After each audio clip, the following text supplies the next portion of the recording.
don't know. I have no idea what happened. I'm befuddled.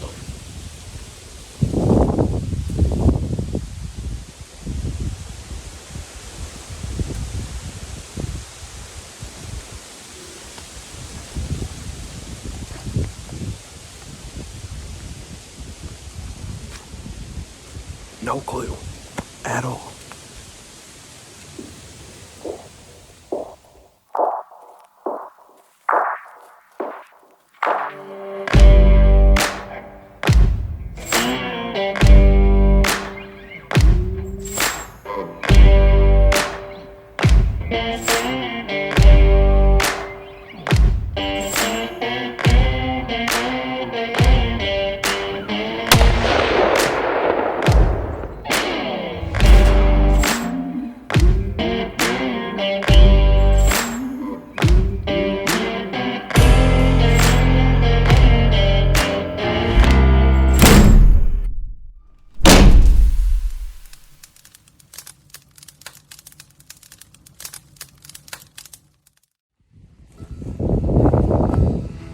Well, it is October 12th, 2024, roughly about 2 p.m. And it's been about a year since you guys have seen us last.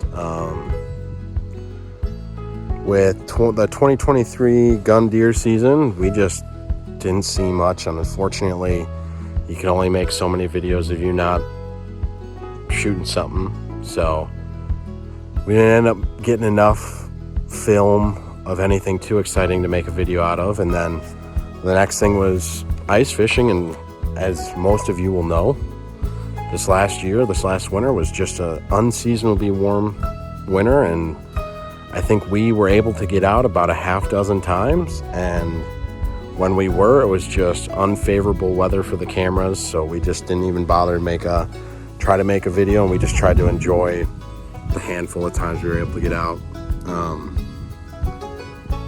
And then spring and summer has just been busier than hell with work, so that's kept us pretty occupied. I don't think I did a whole lot of open water fishing, unfortunately, but gotta pay the bills and whatnot, right?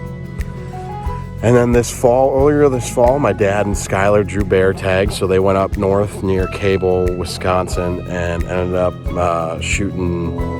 They each ended up tagging a bear, which is pretty cool, and both with their recurs, which is pretty damn cool.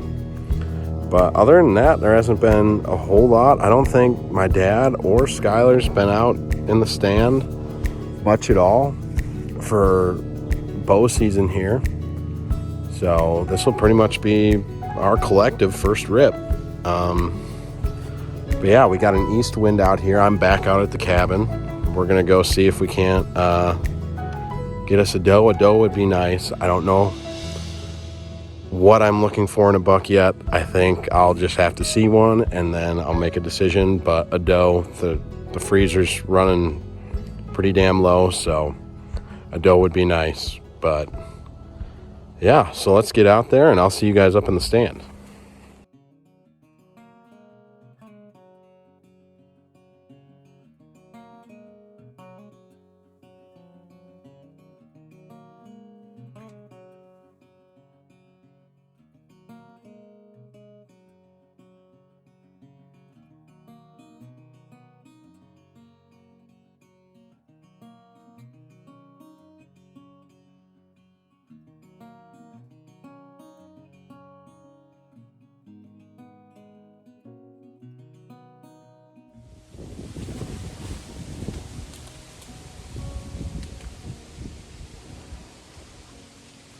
Well, we're up here in the stand all set.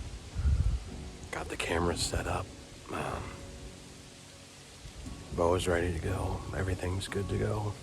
But this is the same stand that I shot that doe in the last video that I had posted. Like I said earlier, we've got a wind out of the east today, so seeing that I think most of the deer that I'm going to see are going to come from the east, this is pretty much about the only suitable stand I have for this wind. But yeah, I guess we'll just see how it goes. My grandpa and I were up here, and he brought his four-wheeler up, so he was able to make some trails in the marsh for me. And I know those deer, when we do that, generally like to follow those paths, so who knows, we might get lucky and see a couple tonight. But other than that, we're just gonna hang tight and cross our fingers. So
have no idea what's going on. I took the shot.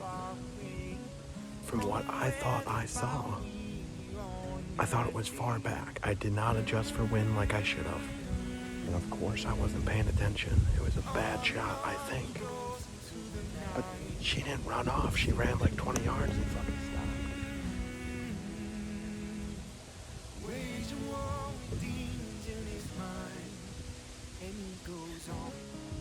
And now she's just slowly walking away. I don't know if it's... I don't know. I have no idea what happened. I'm befuddled.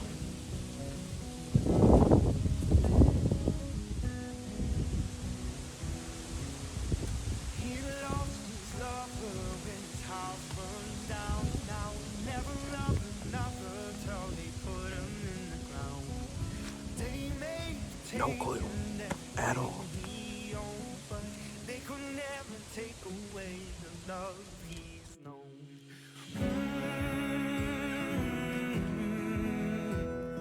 On and on he goes into the night, singing.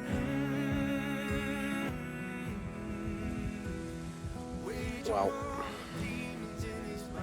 I am just perplexed. I mean, she ran about 20 yards after I shot her, and I looked at the film. Yep, clear as day, and it's back. It is back, and it was not a good shot. And who knows, maybe I pulled, maybe it was the wind, maybe a whole bunch of things. It was just plain and simple not a good shot, not what I wanted. Not a good example to be putting online for sure, but it's the way hunting goes sometimes. But I'm gonna get down here and take a look, see if I can see my arrow or any blood. It was weird when she and her fawn were just strolling around. Out of here. I was looking through the binos to see if I could see any blood pouring out of her, and I couldn't. So that's what made me think I didn't hit her in the first place. But then when I look back at the footage, it was almost pretty plain as day that she's hit. So I don't know. I guess we'll get down and we'll see.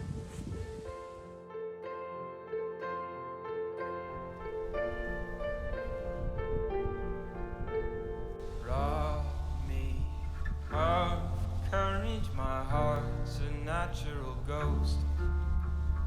It's been too long. Let's get away from the cold. Where would you go? I'll take you there. It's a long way to anywhere. I will not wait or worry, knowing that love's a hurry.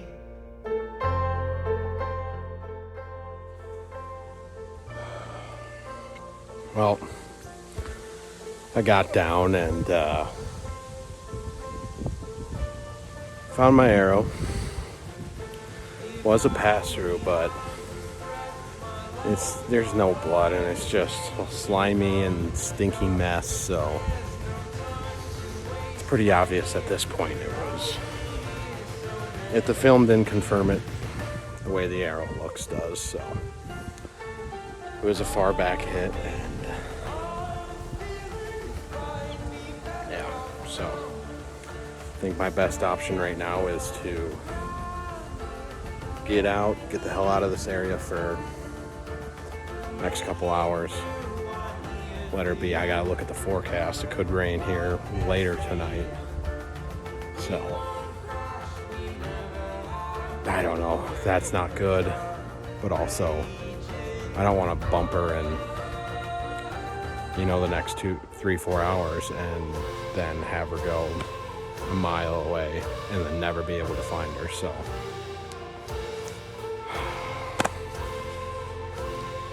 it's a bonehead move,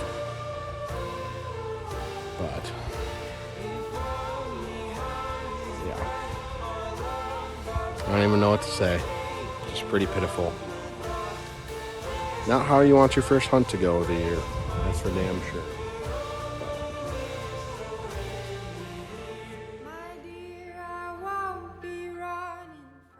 All right, well, it's about 9:30. Called in the backup. Skylar and Dad came out, so we're going to have a look-see and see what we find.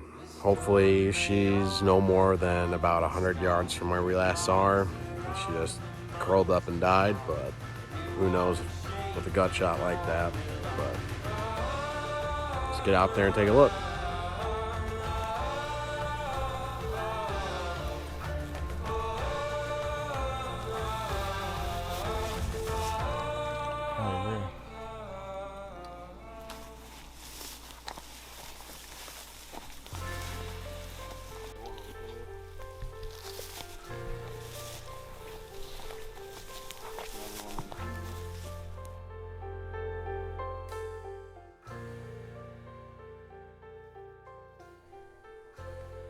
I can't count how many times I've said this in either these videos or to fellow hunters when talking about poor shots. But let me say it again. Bad shots happen. While it is just in the nature of hunting that these kinds of things happen, we can always try our damnedest to keep them from occurring frequently. Unfortunately, tonight I screwed up. As you can see in this footage, the crosshair shows up when I release my shot, in the place where I would have been aiming. By the time my arrow hit her, she had moved 2 feet to my left and I ended up with a terrible shot. Had I stopped her more effectively, had I waited for her to stop on her own, this would have been at least a double lung shot and this doe would have had a much quicker death. And while I don't believe in hanging your hat up after one mistake, I do believe that this should be an experience that makes you want to take every precaution and measure into consideration when drawing back the next time. Is my grip right? Is my sight picture clear? Should I stop her or wait for her to stop on her own? Am I confident this yardage is good? These are the things you should be thinking about when you're about to take a shot at your next animal. Unfortunately, sometimes you have to make mistakes like I did in order to remind you of what is important.